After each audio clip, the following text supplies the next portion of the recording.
Welcome, everybody, to our 5th episode of our Caregiving Club Newscast.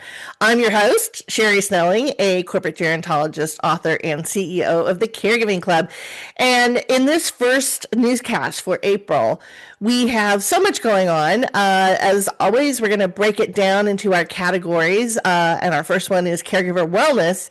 Now, April is National Stress Awareness Month, so we've got some great news that has actually come out, a new survey that shows that a majority of caregivers don't feel that they get enough support from family and friends, and also that they don't know enough or they're not aware of a lot of the resources and programs that can support them. And, you know, having been in this space for a long time, this has been going on for many, many years, we're going to talk about how do we solve that. We also want to address the mental health and burnout that many family caregivers face. And a great news came out of one of our favorite companies, Care.com, who partnered with Headspace to bring specialized meditations that are 3 minutes long to caregivers. We're going to tell you more details about that. And then we're going to also swing into brain health and specifically Alzheimer's. We're going to talk a little bit about a new form of Alzheimer's called late. Very interesting. It's very similar to Alzheimer's, but we're going to tell you the difference. And then also, you may have heard the news, it's been over the last year or so, that we now have blood tests that can help us diagnose Alzheimer's. And we're going to talk about how they work, but how are insurance and Medicare covering it or not. And then we swing into our well home design news. And since April is National Healthy Home Month, which is great, we've got a lot to share with you. First of all, I'm going to take you through kind of my declutter webinar that I'm going to offer for free on our YouTube channel. It's going to go up this month, but basically because April 26th is Get Organized Day, I thought decluttering and getting organized and spring cleaning is kind of, you know, topical. So we're going to go through that. But then we're also going to talk about an alternative to decluttering called house hushing. Have you heard of that? Well, I'm going to tell you what that's all about. And then a new trend, as there always are every year in home design, that really speaks to the wellness trend that we see going on, and it's called invisible design. We'll tell you what that's all about. And then as we move into our workplace and caregivers in the workplace, what's happening with employees and employers, specifically around caregiving, quick shout out again to our friends at Care.com. I have been invited to be a panelist on their webinar on April 16th. We're going to have a link where you can sign up for free to register for that. But it's talking about their just going to be released, it's not even out yet, future benefits report. So that's going to be really interesting. And then there was another research study that was done by Rutgers University around how caregivers build skills that employers really need. So we're going to tell you all about that and how you want to play that up on your resume or use that as you ask for a promotion or, better salary, benefits, whatever it is. That's really interesting, and I think you're going to find it really fascinating. And then finally, there is a tax credit that is moving through legislation in Congress. We're going to tell you what that tax benefit is all about, and it does kind of relate to the caregivers who are employed, and we'll tell you what that is. And then finally, in our favorite pop culture section, and by the way, we love all the emails we've been getting from you. Thank you for all of your feedback and for listening to us. And I know that pop culture is one of your favorite segments when we do these newscasts, and we want to keep it going. But our pop culture this particular episode focuses on an HGTV TV show called Hometown.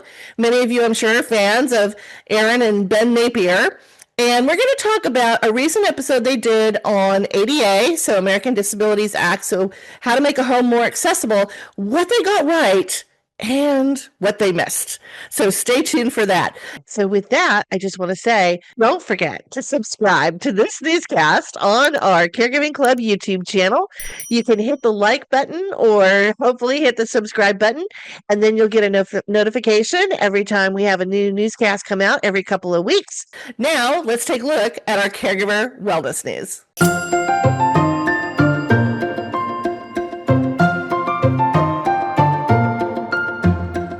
To kick off our Caregiver Wellness news, of course, as we said, April is National Stress Awareness Month. We know that family caregivers are under a lot of added stress as they take on extra responsibilities, particularly the sandwich generation who's caring for both children as well as older parents or grandparents or in-laws. And so this was really interesting. There was a recent poll that was done by the University of Michigan National Poll on Healthy Aging. They do a lot of really fantastic polling.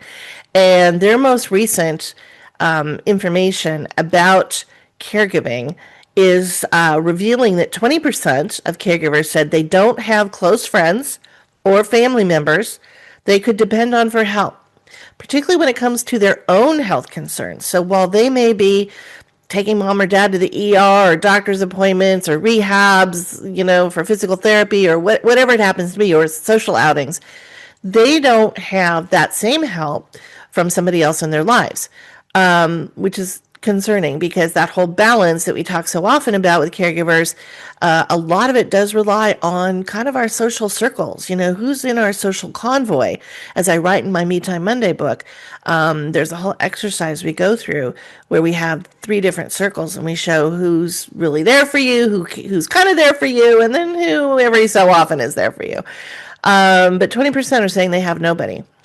The other thing is that 41% said they don't have the support needed to manage their caregiving responsibilities. So it's both, I don't have help taking care of myself.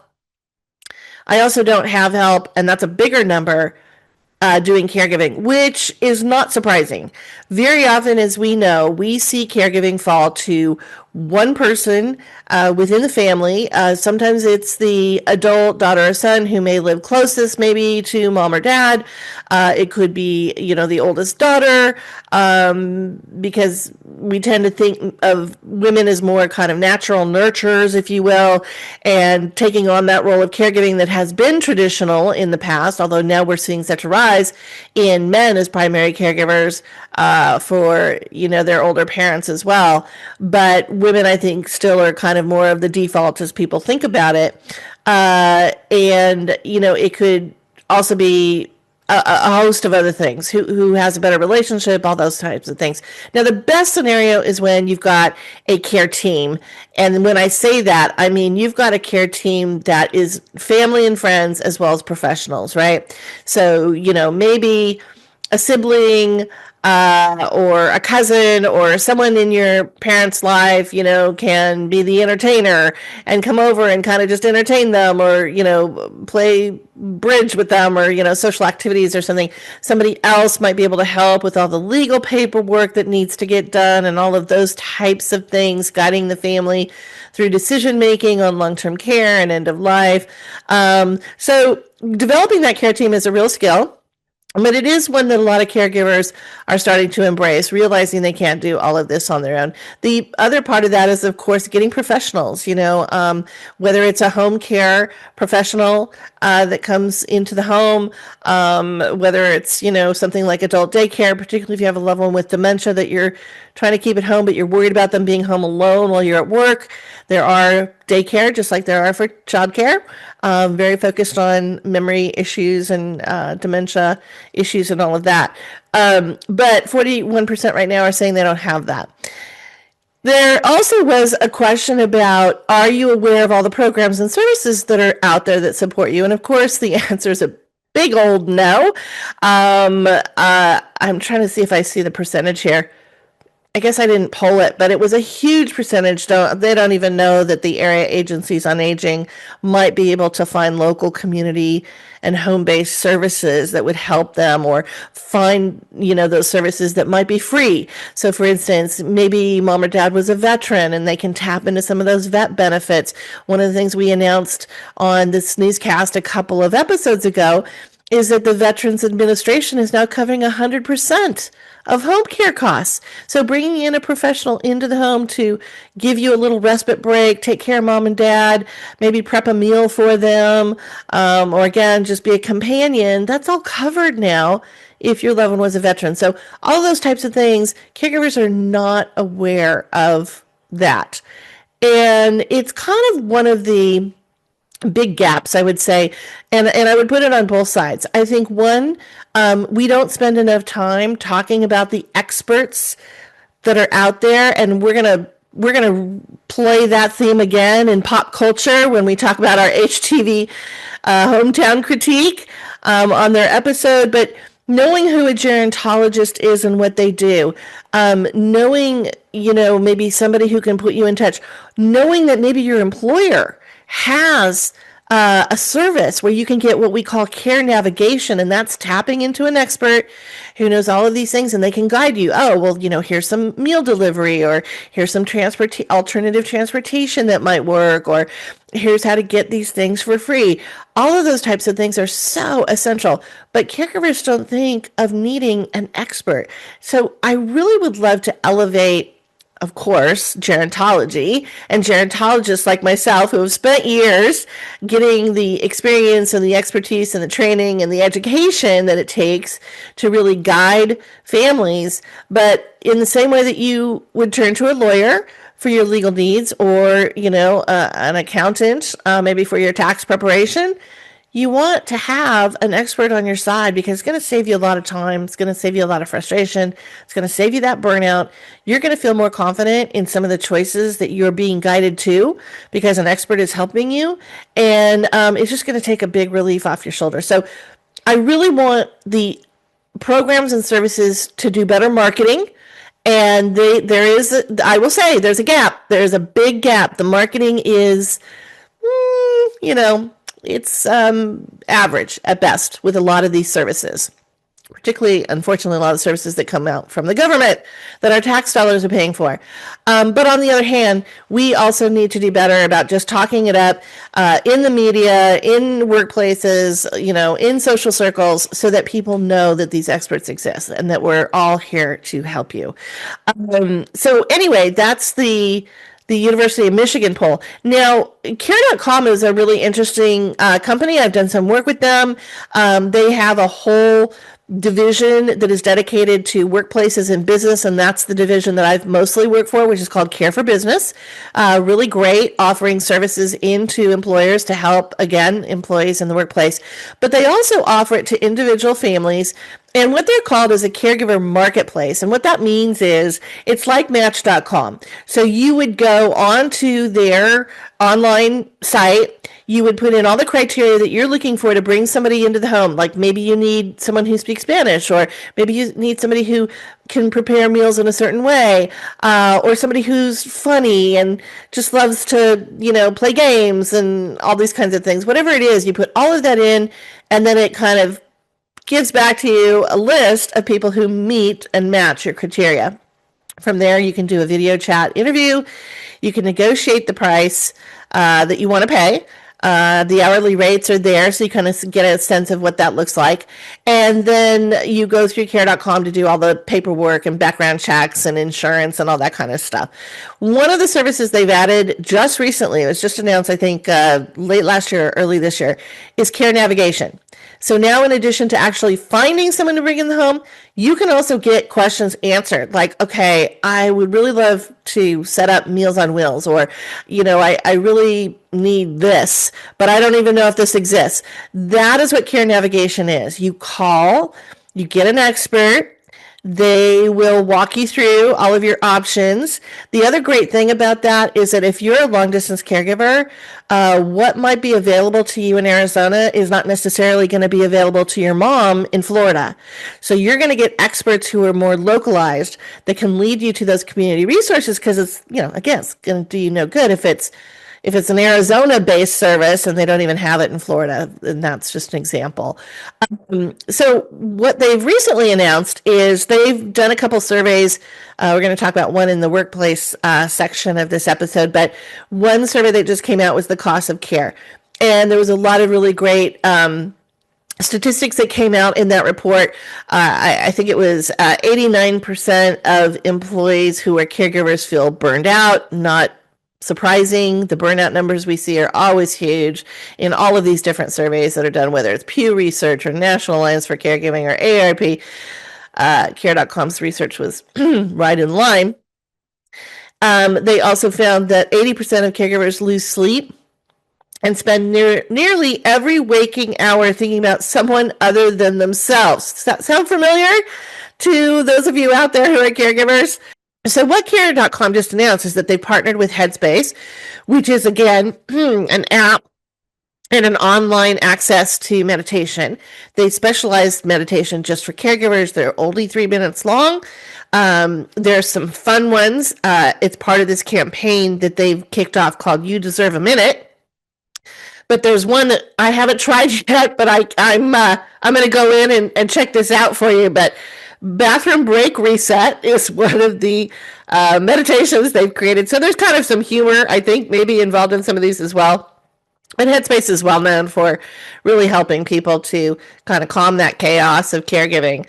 And what they're going to do is Care.com is going to actually provide it for free, a Headspace subscription to anyone who uses their services, which they call memberships. So when you sign up, whether it's to bring someone into the home, whether it's to get the care navigation, you become a member. So that's kind of cool. Save a little money there, right?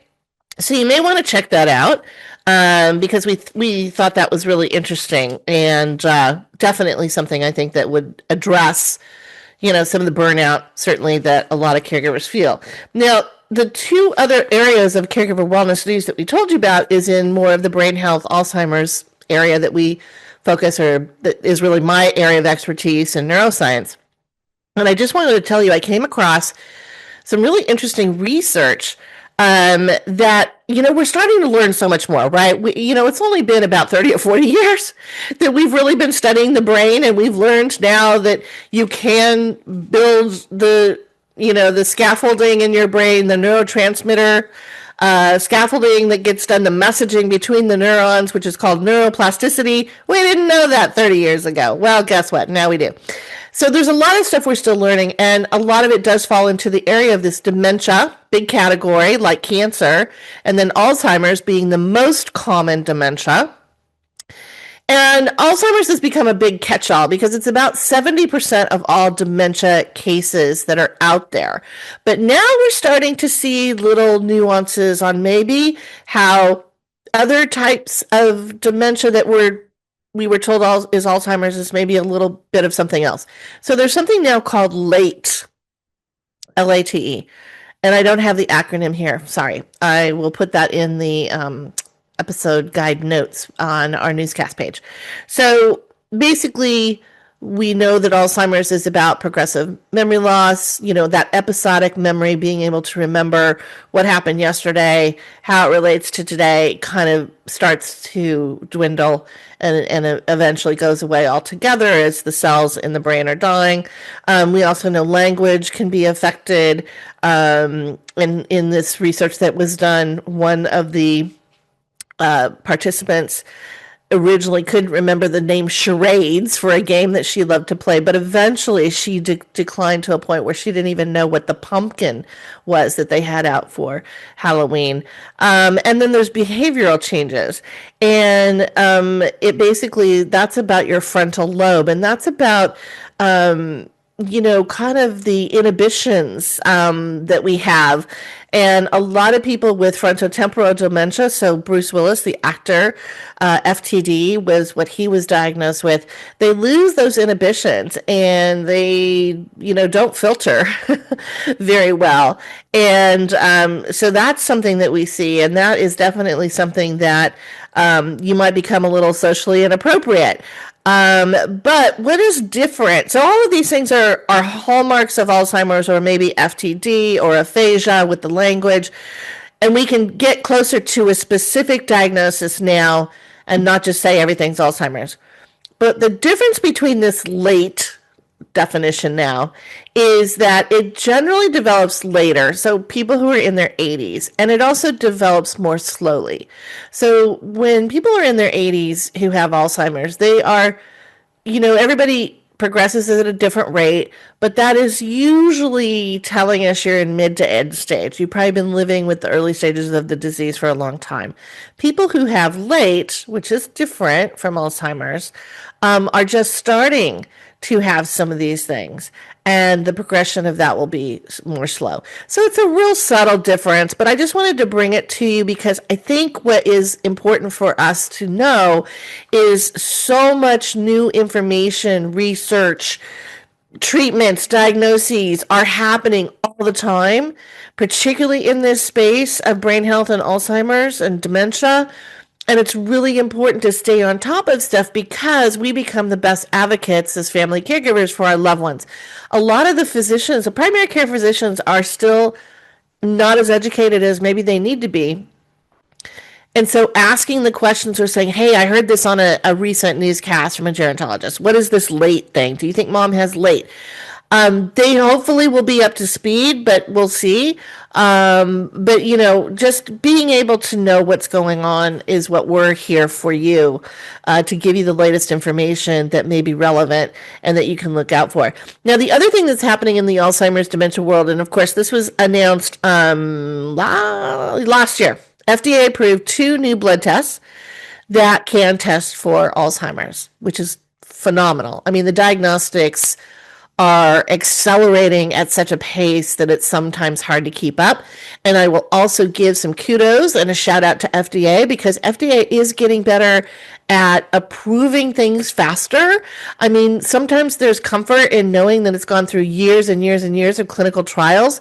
And it's not that this did not, but at the same time, the FDA is also realizing if we take 20 years to approve something, that is a whole host, a whole group of the population that won't benefit from what we might be able to do.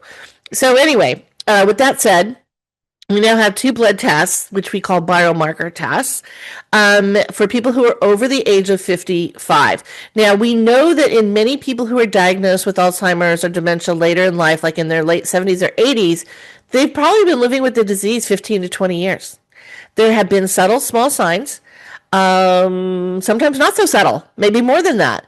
But it's always been kind of blown off or, we just don't know. We don't know. So we just, that's just crazy Uncle Lou or whatever it is. But now we know that people over 55, we are going to start to see some of these biomarkers when we do these tests. So the first blood test is for more of a primary care. So just a general doctor that you might be seeing, you can request this test. And it rules out Alzheimer's in those who test negative. And it has a 90% negative predictive value. That's pretty high.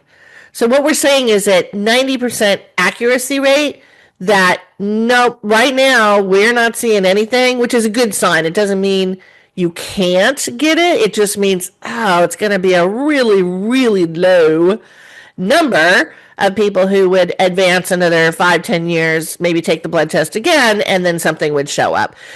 It's a pretty good predictor that you're not probably going to face this disease. So a lot of people are really interested in it.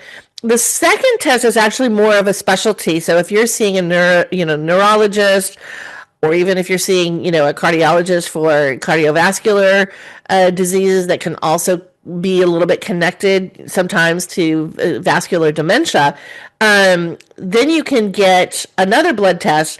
And what this does is this rules out you having to get a spinal tap, which who wants to have a spinal tap, right? You don't have to get a PET scan, which is, again, a little bit more claustrophobic. A lot of people don't like those because sometimes, the contrast dyes and all those kinds of things. And the cost can be upwards of $10,000 for those other tests, whereas this one is not too bad. But here's the problem. It's not covered. So Medicare, which you don't get until 65 anyway. So people who are 55 wouldn't be eligible to have Medicare cover this. But there are health plans that could cover it. And neither Medicare nor health plans are saying we're going to cover this test. And so there is, some legislation. There's been a lot of hearings about this, like, okay, we want to prevent this disease. We don't want to see it. We can do so much more if we do identify it earlier in the stages of the diseases. But now you're tying our hands. You're not letting us do that. I know a lot of it's cost. It's the cost of the test. It's the cost of, how many are going to turn out positive versus negative. I mean, there's all types of people in the back room that run these numbers and figure out what the cost is. And that is what rules everything, right? I mean, pretty much. So anyway, it's the only way that Medicare covers it, by the way, is if Congress passes legislation or if it's recommended by the U.S. Preventive Services Task Force. And they do a lot of different studies, kind of similar to the FDA, but they're separate. But they'll look at things and they'll say, okay, this maybe is a preventive service that should be covered or whatever. But that's years in the making too. I mean, this process can really delay all this for years and years, up to 20 years, which is kind of ridiculous. So anyway, as kind of part of this, because it's frustrating, right? I mean, I get the cost factor ratio, the cost benefit ratio. We have to always look at that in healthcare, but at the same time, the McKinsey report came out and said the world faces a choice. By 2050, the average person could either spend 3 more years in poor health than in 2000 or gain nearly a decade of healthy life. So that's health span. You have lifespan, which is how long you're going to live. But health span is how long are you going to be healthy. And you could get nearly a decade of healthy life if we did more cost-effective interventions, and this is all about 2/3. Nearly 2/3 of this impact would come from preventive interventions like a blood test to show you at 55 where your risk is at for Alzheimer's. So, look, I'm not a politician, as I've said many times on this newscast. I follow what's going on legislatively, but it is frustrating because so often there's not a whole lot of common sense. And as I said, so much of it is tied up in the money. We have to, look at that. But I do think this is one of those things just to be aware of, because I do think there's going to be a lot of pushback. And perhaps some of these independent health plans or employer health plans might start looking at, what is this going to cost us in the workplace? Does it make sense to offer this or that kind of thing? So we'll keep an eye on it for you too. But I just wanted to share that with you. So next, we're going to go into something really fun, which is our Well Home Design segment.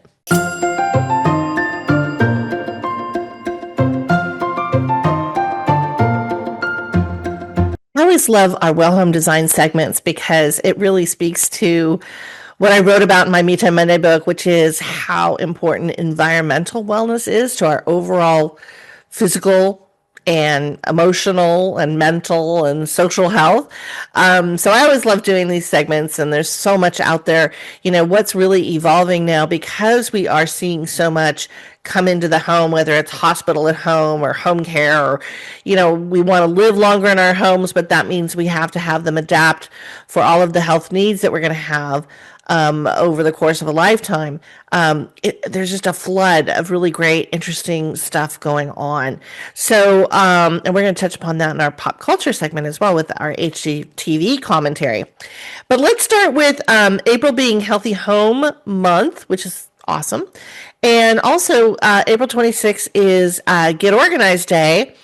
And so I think about decluttering when I think of getting organized. In fact, I have mentioned this on our podcast. I don't know if I've mentioned it on our newscast here, but I am in the process of I'm a year into it now. So this is not a fast, like over the weekend kind of little project, but I'm doing the Swedish death cleaning, which is a fantastic little book. If you haven't heard of it, because I say it to my friends and they're like, oh, that sounds awful. But pick it up. It's really enlightening and it's cute, but it's also very intuitive into, as we age, we want less choice, quite frankly. We want simple lives. We don't want to be overwhelmed.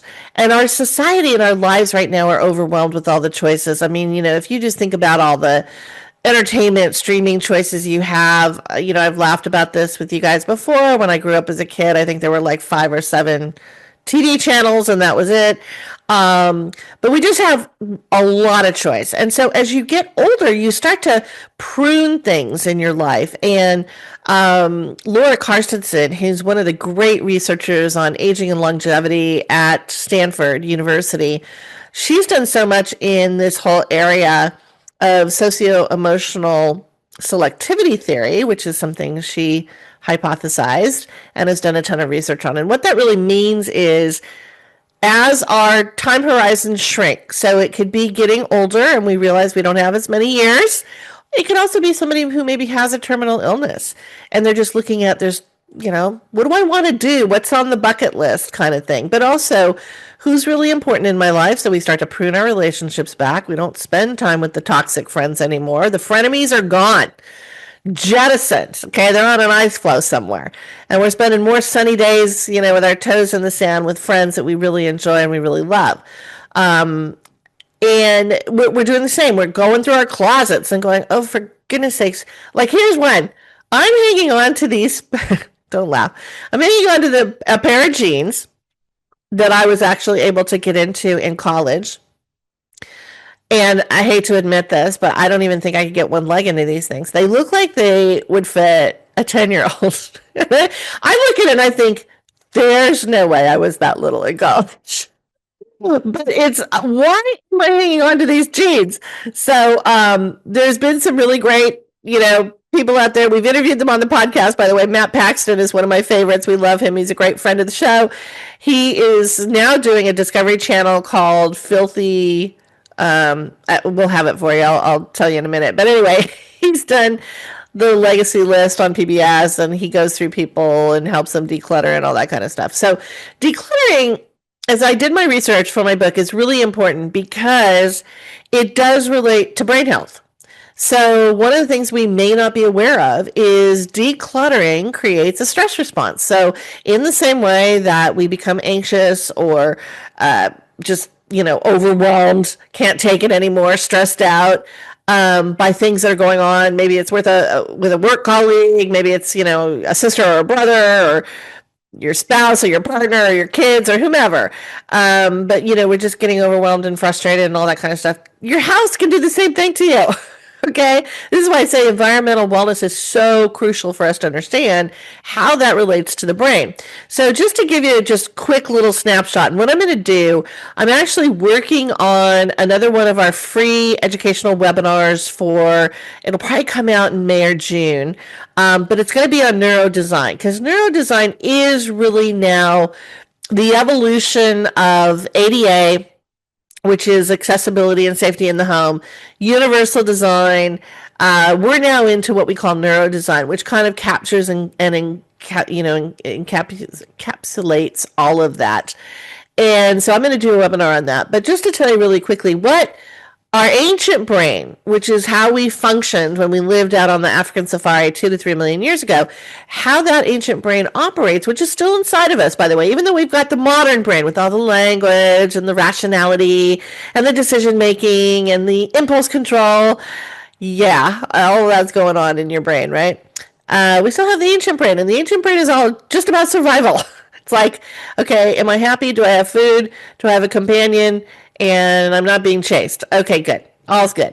But the ancient brain is basically your brainstem, your amygdala, which is where your emotional center of the brain is, which is the fears and the happiness. And then also the hippocampus, which we hear about, of course, a lot in Alzheimer's, because that's where memory is stored, mostly short term. And then also learning, knowledge, because from our memories of, oh, that tasted awful, or, oh, don't touch that, it's prickly, or it's sharp and it's going to hurt me, or stay away from that person. All of that is housed in the hippocampus. And this is what's operating as the ancient brain. So what happens when you come into a cluttered home is, you may see a pile. If you're in my house sometimes, you're going to see a pile of used to be newspapers and magazines. I don't read paper stuff as much, but I do have books. I have a pile of books that I'm going to read one of these days. But, I might have things like that. You might throw some clothes on a chair and you can't see the chair anymore. You don't make your bed. So your bed is all messy and you can't see everything that you might need. So there's all these little, this is a great one, I think, for couples. The towels are on the floor. Okay, wet towels, as a matter of fact. Anyway, the bottom line is things are out of order. things aren't where they're supposed to be. And all of a sudden that triggers the brain to go, uh-oh, what's going on? And as silly as it sounds, it's the ancient brain is going, who's under that pile of books that Sherry says she's going to read? Who's under those wet towels on the floor? Because that is how the ancient brain operates. If it doesn't know what it can't see or smell, then it triggers the stress response. So this is what's happening in our homes when we have too much clutter, when there's just too much stuff. So decluttering becomes really important and actually is great for mental health. I would, and I know it's so tough because for caregivers, it's like, are you kidding me? I have to declutter now just to get a little mental, break. Well, if you want your home to be a sanctuary, if you want it to be a place where you can create that calm, yeah, we have to learn how to do that. So anyway, I've been going through the Swedish death cleaning now, and I mentioned that earlier. And what that means is it's actually based on ancient Viking rituals. And it is where you not only declutter, but you start to give things away. So, to other family members. And it's a way of kind of, before I go, I'm not going to leave this all for you and make this just a horrific experience. I'm going to give things to people I love. And so I've really started doing that. Now, again, process is slow. Some things I'm donating, some things I'm selling, and some things I'm giving away.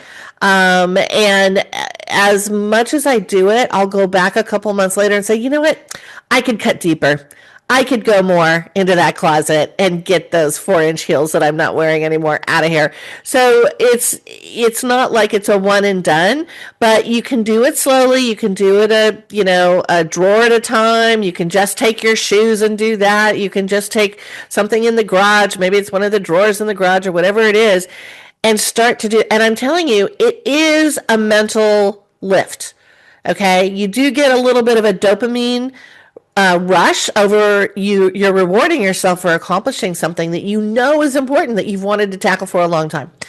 So, and I think most of us realize when we do these things, it does feel better, right? We do feel better. So as much as it does take time, I know, and maybe you can enlist some help from, others that maybe live in the home with you to help out. But it is something that is really uplifting. And, as I mentioned, I'm going to go through the declutter steps. I'm going to do a special declutter webinar for you that we'll put up this month. That's going to be separate from the neurodesign, by the way. That'll be later because it takes a little bit more time for me to put that one together. But the declutter one I've already got done. I've done this for organizations where I've gone out and done some talks on this. So basically, baby steps, anything that just takes 7 minutes.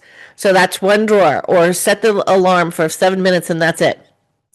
I also use what I call the 3 L's, right? So the 3 L's are, you want to have bags, and it's love it, lukewarm, not so sure, okay, and lose it. And those are the things that get donated or given away.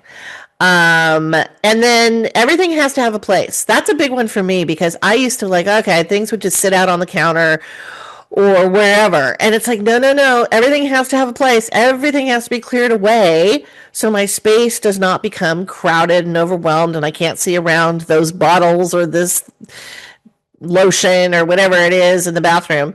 The comfort sources are important. And this is a really important one, I think, also for our older loved ones. We have a whole bunch of stuff probably packed away in boxes in the garage. And for whatever reason, we hang on to them, right? How often do you look at it? Probably never. If you're like me, there are some boxes I haven't touched probably for more than 10, 15 years. So as I've been going through this process, obviously I'm tackling those boxes. And here's what I've done. I've said, oh, I love this. I really want to be reminded of this. I'm going to take it out of the box. I'm going to find a place for it. So, not to crowd everything. Maybe something else has to go that I don't love as much. But I am going to find a place because I want that memory. I want that memory triggered more than just once every 10 or 15 years when I open this box. Now, that's very rare. I don't do that with a ton of stuff. You can't, because now you're going to bring all the what back into the house, and you don't want to do that. But there might be one or two things you had forgotten about. And then what you do with the rest of it is take a picture. And now you have a picture that you can keep and you can look at, but you don't have the stuff. You've gotten rid of it. You've donated it. You've given it away to somebody you love who you know will use it when you're not. But you can still look at it. And this is one of the, I mentioned that Matt Paxton was on our podcast, and he was actually on season 2, episode 2. But also Heather Nickerson from Artifacts. This is what Artifacts is all about. This is a startup company. They help you tell the story, because it's really about the story of that thing, right? Or like, the college jeans. It's a story of how I was able to fit into college jeans that have like a 22-inch waist or something crazy. So take a picture of it, tell the story, capture it as a video, capture it as a photo, whatever it is, and boom, you're done. You're gone. And Artifacts really guides you and helps you do all that. So that's a really great. Heather was on season 4, episode 39. And then also in kind of calming space, healing, sanctuary spaces, Dr. Esther Sternberg, who we love, she was on our season 2, episode 5, Healing Places is one of her books. So you can check all those out. Now, also in Well Home Design, I mentioned house hushing. I don't know if you've heard of this. I thought this was hilarious. So house hushing, I am a absolute fangirl of the Nancy Meyers movie. So it's Something's Gotta Give, Diane Keaton, Jack Nicholson. It's complicated, Meryl Streep, Alec Baldwin. I could go, The Holiday, right? Cameron Diaz and Jude Law and Winslet. Anyway, what we call her movies is it's really real estate porn for women, because her kitchens mostly, but also her living spaces, her bedrooms, we all want. We want our homes to look like like we live in a Nancy Meyers movie. And I did a whole blog on this, by the way, on the Snug Home. So I'll have that as a link if you want to read it and look at all the wonderful pictures. But John Hutman is her production designer in Hollywood. He is the man responsible for the Nancy Meyers magic. Nancy, of course, is very involved, so I don't want to say she doesn't have anything to do with it. In fact, I think what I've heard is that most of her movie sets look like her actual home. But he is the guy that pulls it all together. And I am just devouring his YouTube videos, because he's now started doing videos on the movies, and he'll walk you through scene by scene or room by room and tell you why they made certain choices, or how certain things fit, and symmetry and all this kind of stuff. So it's fascinating, and I love all that stuff. But anyway, this is John Hutman's process. He comes into a blank space and he has to create it from the start. And the way he does it, he says, listen, other people do it differently. They go totally opposite of me. But John Hutman starts with the biggest piece of furniture. Is it going to be the couch? Is it going to be the bed? Is it going to be a dresser? Is it going to be the counter in the kitchen? Or whatever it is. But he starts with the biggest piece or pieces, and he lays those in, and then he starts to build around it. So this is what house hushing is. It's a kind of decluttering, but it's done kind of almost, I don't know, backwards would be the right way to explain it. Now, this is really hard, because I don't know where you're going to put all your stuff. What you do is you go into a room, you take everything out, and then you start from, okay, what's the thing that has to be in here? What's the biggest thing that I love? The couch. Okay, put that back. Or maybe you don't have to take that out because it's going to stay. But anyway, the whole point is you take everything out and then you start putting things back, and you become more intentional. And so this is called kind of, creating the hush in the environment of all of the visual pollution, the visual noise, if you will, that your brain sees when it comes in and sees all this stuff. Now, as somebody who has more of kind of like an English background, and I don't have a modern aesthetic in my home, I love, books everywhere. I love cute little curio type tables. That's a certain style, and that's okay. That doesn't mean you're cluttering it back up. It just means that you just want to be careful about allowing everything to have a place and making sure that it fits into that aesthetic, and it's not just pile on pile and you can't see stuff or whatever. So that's house hushing for you. And then there's invisible design, which is one of the big design trends that came out of the K-Biz show that I go to in Las Vegas. And this was what they're saying is homes, and from the bottom up, even builders now and architects and certainly interior designers are looking at, well, it was okay. Can I buy a little nook as a reading nook, and that becomes my little sanctuary. We've talked about that. Or is there a room I could dedicate to fitness? And maybe that's where all my yoga stuff is or something like that. But maybe it's in the corner of a room. It's not a full room. So we're trying to squeeze the wellness into the home because it wasn't necessarily built around that. So what invisible design is, which is, again, interesting, is where the wellness is integrated so that it is seamless. And it's very intentional. It is not just an add-on, paste this on top of this, try to steal a little corner over here for this. It's more of, no, it flows with the house. And, it's more than just putting a cold plunge on the patio or, doing a sauna or whatever if you're Gwyneth Paltrow. But it's, building all of this wellness into the home in an intentional way. And so I thought this was really interesting. House Beautiful had a whole article on this, and it said, we're transitioning away from a purely gym adjacent aesthetic toward the circadian optimized, so our circadian rhythms day and night, circadian optimized sanctuaries. And this is where the architecture itself works in tandem with our biological needs.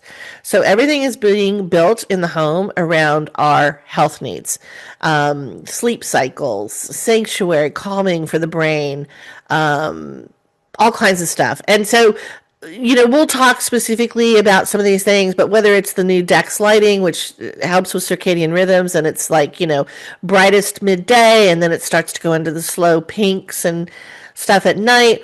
All of this stuff is now becoming kind of the latest design trend, but it's called invisible design, which is interesting term, I think, for something that is wellness. But there you have it. So now let's turn to a look at what's happening in the workplace with caregivers.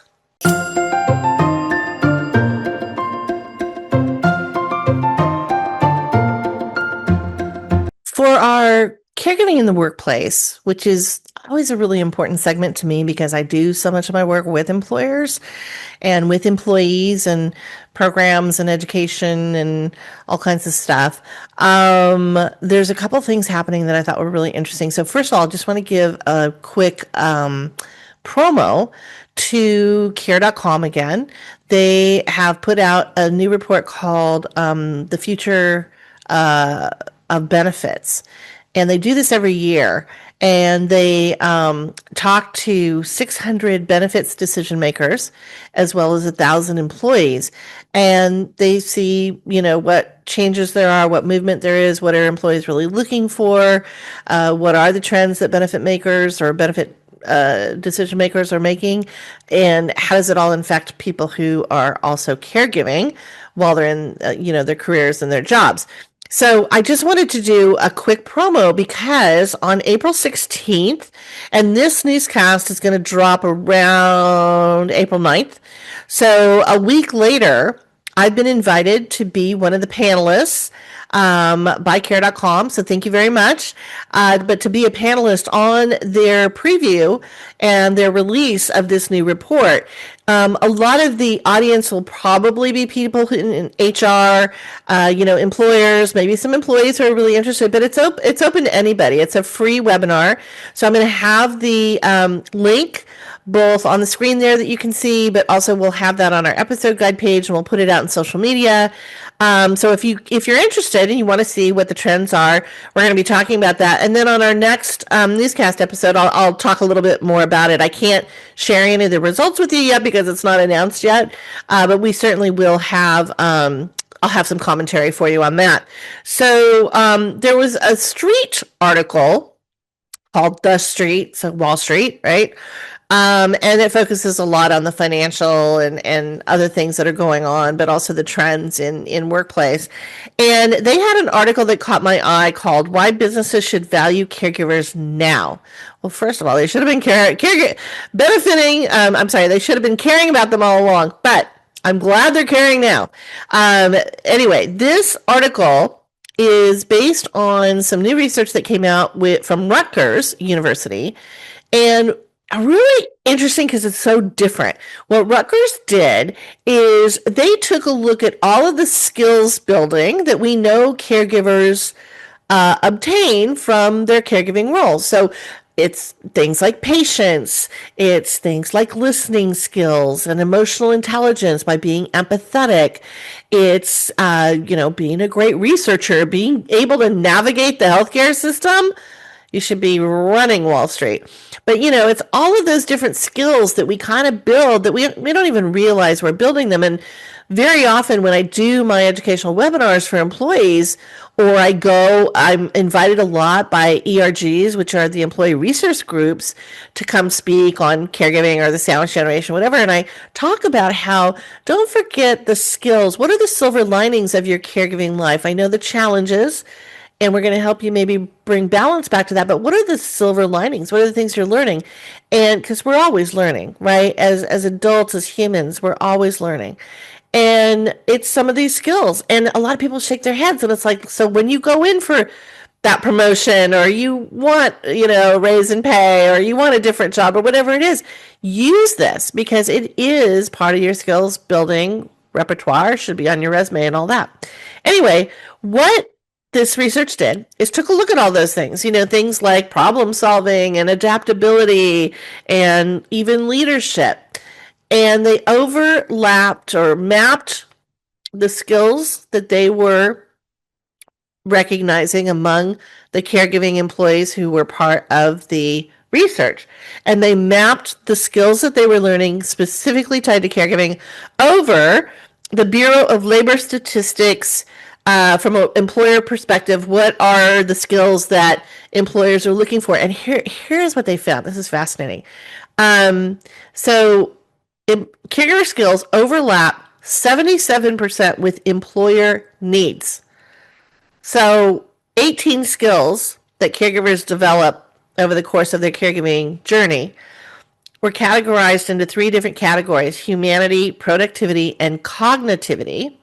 We're going to explain those in a minute. And at the managerial level, they looked at top competencies that employers are looking for if you want to be a manager at that mid-level. It was 100% overlap from what the caregiver skills were. So caregivers are natural born managers and leaders. And then lastly, let me just give you this little one.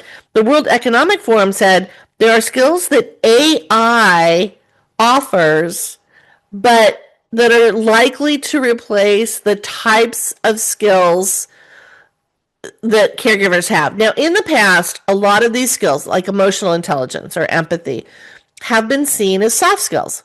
But the bottom line is that's not true anymore. It's necessary in the workplace. You can't be an innovator, and I do a lot of work with age tech startups. You can't have a great idea. You can't have an innovation if you don't know and feel and live what your potential customer is going through, whether that's an older person or whether that's a family caregiver caring for someone who's an older person. You have to have that empathy. You have to have that as part of the design build, right? So it's becoming really important. And just to break down the humanity, productivity, humanity, productivity, I think, and cognitivity were the 3, right? The humanity one is, again, the efficiency, persistency, patience. So it increases the bottom line and the profitability of your company when you have those things, particularly in your workforce. That's productivity. From the humanity one, this is more about retention, right? Recruitment and retention. You want people who have empathy, emotional intelligence, and, a sense of collaboration, which is what caregivers have. And then finally, cognitivity, which is kind of a term they came up with, the researchers. They said this is, how do you prioritize? How do you anticipate needs before they happen? How do you multitask? How do you do project management? I would add to that list the ability to navigate fragmented or conflicting inputs and needs of different maybe team members or customers or whatever. This is all coming from your caregiving skill building, and it's the glue that really defines your culture at work, and it can help create more of that care culture that we're talking about so often. So anyway, I thought that was a really fascinating study because it was so different from a lot of the stuff that I've seen out there, and I'm going to weave that into my comments on this panel because I really want employers to hear this. I want them to recognize the great work that came out of the Future Benefits survey that Care.com did, but also some of these other things that are happening. And then in one other workplace thing that's really interesting is there's been a lot of tax credit legislation put forward before Congress over the last years. Unfortunately, not much, if any of it, has ever passed. In fact, what am I saying? None of it's passed. Explain that to me. I don't know. Anyway, there is a new piece of legislation, and there's a lot of groups. I write for a financial journal that is a trade journal for financial wealth advisors, and in fact, I just did a column that's coming out in a month on the sandwich generation challenges and how it's changed. But this particular group is joining a coalition of other organizations, including, like the National Alliance for Caregiving and AARP and others, to have Congress pass the Lowering Costs for Caregivers Act. So what is this? Well, it is a tax credit. It would allow a caregiver to use funds from a health savings account, which is an HSA, or a flexible spending account, FSA. Many of those do have them through our employers, but you can also do them on your own. And health reimbursement accounts, HRAs. So you can use those funds to pay for qualified medical expenses for a parent or parent-in-law, in addition to spouses and dependents, which is the current limitation under law. So now, some employers and some products you can actually get FSA clearance on. And when we did our holiday gift guide, always in December, we will note for you which products you can get that FSA, approval. So just as a note, I want you to know that. But this would be a law across the board. You can absolutely use it for anything that becomes a qualified medical expense. Also becomes then a tax credit on your tax return, which is the big difference, right? So that's interesting. We're going to keep our eyes on that one. And now, just as I promised you, we're going to go into our pop culture, and we have some kudos and also some critique for HGTV.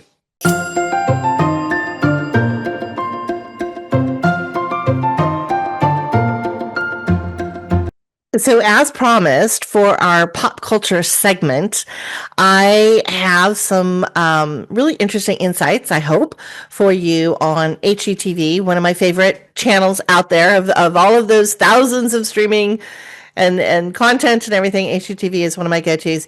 And I love a lot of their shows, and none more than Hometown, which stars Erin and Ben Napier. They've been around for a few years, and I love they love their hometown, Laurel, Mississippi. They do some really fascinating stuff. But they had a episode on just a week or so ago, and it was really all focused on ADA, or what we call Americans with Disabilities Act. So this is accessibility and safety in the home for someone who, has needs. Of this particular homeowner was in a wheelchair, a young man who had a horrific, I think it was a bicycle accident, and became paralyzed. So he has a friend who's moving into the home with him, and then also his older mother. And he bought this new home in Laurel, and Erin and Ben were brought in to basically, fix it up for him like they always do. So just a quick note on HGTV, because 6 years ago, I actually, with a group, there was a production company and a couple other experts, and we came together and we filmed a pilot for HGTV that was all about basically what we call universal design, which is a broader concept of making a home ageless, right? Making it work whether you're age 8 or age 80. And that's really the concept of universal design that embraces ADA, but doesn't just stop at ADA, and also brings that beautiful aesthetic in with it. Anyway, we filmed this pilot in Florida. It was really fun. Although it was so hot. We filmed it in August in Florida. I don't know what we were thinking, but we were inside most of the time. Anyway, and we brought it forward, and there was, a typical Hollywood. There was some interest, and we thought maybe we might get something going. And then it was put into what is called turnaround, and it never got off the ground. My hope, though, is that maybe they looked at it and they thought, this is kind of interesting. And, we do know that the population is aging. Maybe we'll touch upon these things. So I noticed that in From Fixer to Fabulous with Dave and Jenny Mars, they did an episode that was a daughter who had a traumatic brain injury, and they redid the family home, and they did like a walk-in tub for her. I think that was really kind of the only nod, if you will, to something that was accessible or whatever. I have some comments on that, but I'm not going to go into it because I want to stay focused here on Hometown. And then just another shout out to another show that I absolutely love. It's new, and their new season just started, and it's Renovation Aloha, and it's with the most adorable couple, Kamahai and Tristan, and they redo homes in Hawaii, which is just so gorgeous. But they talk to us about the challenges. The one thing I love about that show is the absolute love of family. They always bless the house. Kamahai's dad comes in and does that. They bring family and friends in before they sell the house. And they do a lot of multi-gen designs. In fact, their episode I just watched this week, it was a multi-gen design with an ADU, adult dwelling unit, or accessory, accessible accessory dwelling unit, whatever, ADU. Anyway, so I love that. But let's go into the episode for Hometown, because again, I have some kudos for Ben and Erin, and then I'm sorry, I got a little critique. Yep, because as I watched it, I started to like, So let me go with the good, because we always like to start with the positive, right? So basically, for this gentleman, as I mentioned, who they were doing the house for, he is in a wheelchair. And so they did some really great things. So I'm going to go through it, and I'll have some images that we'll throw up on the screen as well. And, if it's not the images from the show, because we have to be careful about copyright, it'll be similar to what they did. But the kitchen, they did a roll under sink, which is fine, and that certainly works, and it meets and accepts the ADU requirements. However, the latest, greatest stuff out there is more of the electronic, the counters on the sinks, whether it is the washing or whether it's the stove, because also they did the roll under stove. They can move up and down, because keep in mind that even though it was you could accommodate it for a wheelchair, is that height going to be right for his mom, who's also going to cook? And in fact, I think she was kind of more of the cook. Is it going to be right for his friend who's living there? So the electronic counters that can move up and down are certainly more ergonomically helpful. Any OT will tell you those other two people living in the home, you don't want them kind of bending over. That's going to hurt their physical, musculoskeletal frame. And I know that they can be more expensive, certainly, yes. So that cost is always going to be a factor, and sometimes even twice as much. But if you do think about the different people in the home who will need to use it, that's one consideration. And they didn't talk at all about that. Now, I know they have limited time on these shows. I get it. But I felt like there were pockets of time that they spent talking about something else or doing something else. And I thought, oh man, you could have really educated your audience, because we need it. We need stars like Ben and Erin to tell us, hey, we're all going to be there. In fact, I think Ben kind of made that comment at the end. I think he said, we're all looking at how our parents are aging and how we can help. So he kind of nodded to it, and yet, okay, let's bring more of this in. And also, they're always so good on all these shows of explaining and educating you on why they did something. Why did they reinforce the floor? Why did they have to tear up the plumbing and do it out to the main line? Why did they do this or whatever? They're great at explaining that to those of us who, of course, are not experts. I think, and this is just my thought, and this is where I get my teeth grinding, the reason why they didn't is because they didn't have an expert.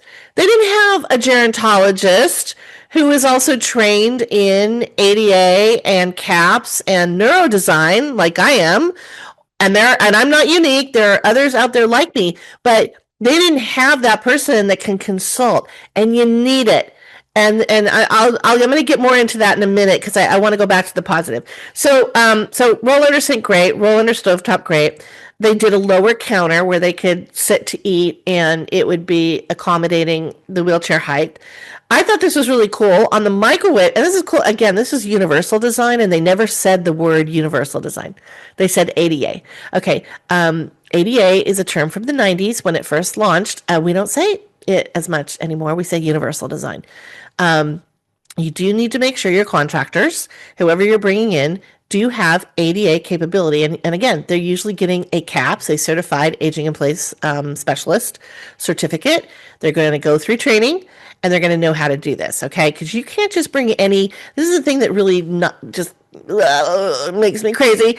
You can't just call or get somebody from Angie or TaskRabbit or any of the other things that are out there and expect them to show up and be an expert. You've got to get an expert. You need to know this person has gone through this training, because even putting something as simple as grab bars into the bathroom, if you don't ground those correctly, and if you don't get bars that can sustain at least 400 pounds of pressure pulling against it, forget it. It's coming out of the wall like some flimsy bit of wood. So you've got to get experts on this stuff. I'm sorry. I'm getting on my high horse now.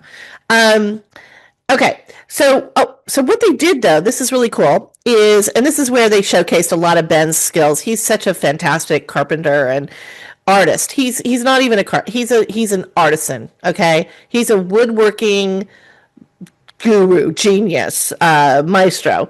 So they did a microwave that was lower, but when you bring stuff out of the microwave, it's hot, and because of the way it was set up, there was no sink right nearby.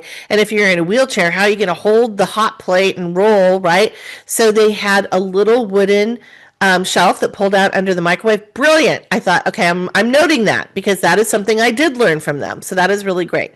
They also talked about the D-rings on the the shelves and all the cabinets, but Erin didn't bring that up. The homeowner did. He said, I've got to have D-rings as my poles because I just can't grab those small poles, those small knobs that everybody loves and uses in interior design. Okay, but he didn't even get that into it. He goes, I have to have D-rings. And then there was no explanation and no follow-up from Erin later when they do what they call kind of the point of view. So this is after they're filming with the person, then they go outside and they film these little point of view commentary to the camera directly to the audience. And they say, the reason why D-rings are really important is because you can get more of your fingers behind that to pull. So it's a lot easier. Anyway, they didn't do any of that. Pull down faucet. Okay. Another really great thing. And then Ben did a customized dining room table that was really cool. Now that did have an electronic lift so that the table could go lower, I think, if they were eating. I think this is right.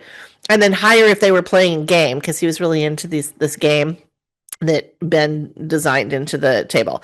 The bathroom and closet, okay, they did the higher faucet so they could get the wheelchair underneath, but you could still access, again, the bathroom sink. Now, since this was an ensuite bathroom, I'm not going to give them a nick, if you will, or a little, demerit for not doing the electronic counters here going up and down, because for the most part, it is going to be just the gentleman in the wheelchair using it.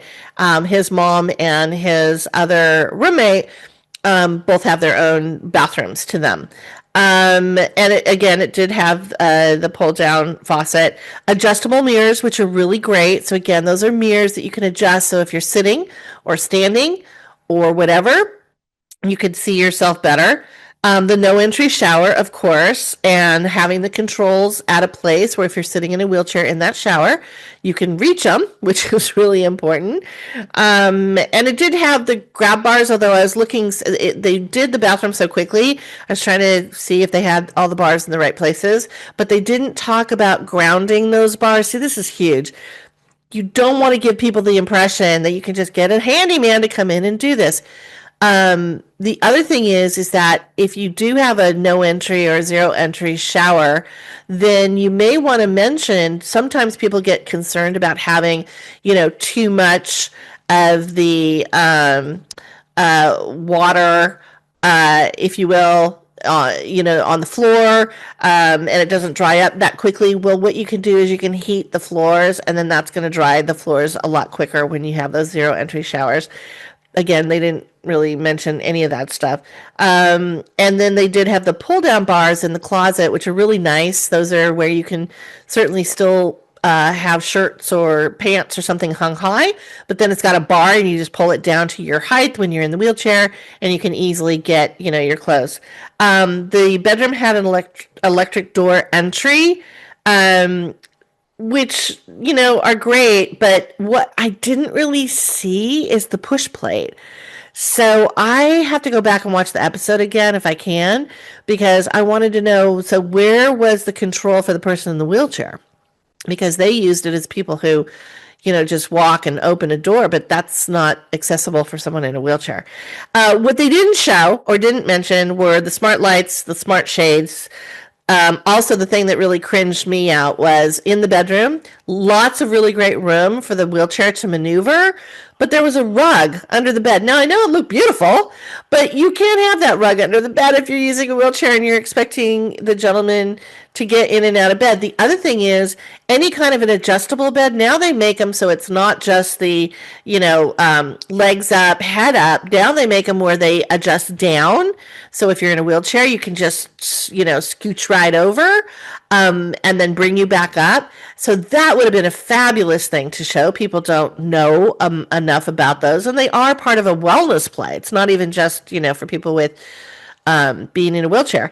That would have been fantastic. But that rug, okay, no. And they could have said, well, we use the special rug tape to make sure it's really flat to the ground. But when I saw that rug, it looked too thick to me. And I thought that is just not, that's not going to fly. That's not going to fly. And then they also didn't do, as I said, no smart lights or smart shades, which are so great for all of us. But again, for people who have special needs and they're in bed and they're like, oh, I forgot to, pull the shades. Okay, just let me grab my remote here or my phone with my app and we'll take care of it. And then on the elevator, again, they showed Ben and the gentleman that they hired, who obviously was the expert. They showed them building the casing for it where there had been a stairwell. So that's how they put it in. But they didn't talk a lot about it. And there are so many different elevators. And they also didn't talk enough. I don't recall them mentioning the cost of the elevator. Again, there's a range now of costs. So many different choices out there. It's not, just the one ugly choice anymore. Again, I thought, missed opportunity there. So here's the biggest complaint. The little things that they missed, okay, maybe they didn't have time. I know they have to cut to make sure they get all the commercials in that they've got to do during the show and all that kind of stuff. They've only got so much time.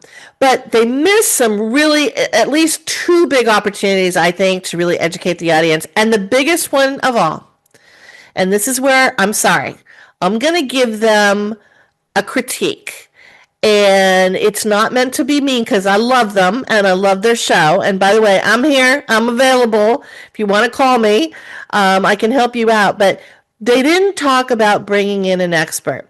And when you're an interior designer with absolutely zero background in any kind of health or aging or long-term care or any of that, you're not a gerontologist. You haven't gone through that training. You don't know what, what Erin, I think, what she and I would have a fantastic conversation around is the new neurodesign that's in, accessible homes, because she's really into color psychology and all this other stuff, which is part of neurodesign. But neurodesign embraces universal design as well. But they need an expert. And I really felt like they missed the opportunity. They missed the boat, because let me tell you, if you think you can go online and you can just say, I need an elevator in the house, or I'm looking for this. Sometimes you don't even know what to ask. You don't even know that those pull down bars in the closet exist. How they found this, I don't know. Maybe they did do just an online search. Maybe they did have an expert, but why didn't they say that? Why didn't they say we brought in an expert known as a gerontologist to help guide us on some of the things we didn't know? That's all they had to do. That's it. And then that would have opened up the question for all of the viewers to go, gerontologist, I haven't heard of that before. What is that? That's kind of interesting. Okay, I'm going to look that up online, and then you kind of see what a gerontologist says. But no. And what really just kind of just digs in my side is, we want to help. We want to make sure that your loved one is protected and safe and everything is done right and those grab bars don't come flying out of the wall. And we want people to know there are experts. Just the same way you need to have, a lawyer when you go into a court of law to defend you, just the same way that maybe you're not so good with numbers, so you got to get an accountant to help you with your tax preparation and filing your taxes every year. Okay, there are experts out there in aging and longevity and wellness, and guess what? We can really help you. We can make you look smart. You don't have to have them on camera. I'm not begging to be in your show. I'm begging you to reach out and acknowledge there are experts. And one of the things I love about Erin, first of all, as I said, Ben is a maestro when it comes to the wood working and design, and those legs that he does on tables and chairs are so fantastic. But Erin is equally as fantastic at being very creative and very innovative in her designs and really the do-it-yourself. And she is the goddess of grand millennial style. But she brings in local artisans. She showcases them. She shows the guy that blows the glass.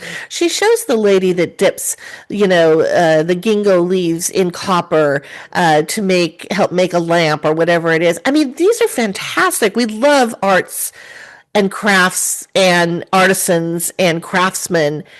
And yet we ignore the experts in aging and longevity and wellness. So let's do better. Let's marry those up. Let's maybe think about that. Because I know that, a lot of it's the producers too. It's not Erin and Ben. Erin and Ben are the on-air talent, but it's the producers. So a shout out to all those producers out there at HGTV. You guys need a gerontologist advisor who advises either all of your shows or individual shows or whatever it is, but you really should bring that forward, because there is just we know we have a lot of older people living longer. We know that they're going to live in their homes longer. You guys are the perfect place to really educate people in a nice, fun, interesting way about how this can all work. So there it is. I love the episode. They did a great job. Very heartwarming, but a little critique there on, bring in the gerontologist to help you guys out. So with that, thanks so much for listening to this episode. That's a wrap for Caregiving Club Newscast this week. We hope you enjoyed these news segments. You can email us at info@caregivingclub.com to let us know a news story we should cover, or leave us a comment on our YouTube page. And don't forget to subscribe to our Caregiving Club YouTube channel to get all the caregiving news every other week, as well as our other content, our Me Time Monday Self-Care in 7 Minutes weekly videos, and our Caregiving Club On Air podcasts, which are available on our Caregiver Club YouTube channel, as well as Apple, Amazon, Spotify, SiriusXM, iHeartRadio, and other podcast listening channels. Find out more about Sherry and Caregiving Club at caregivingclub.com. Take care and stay well.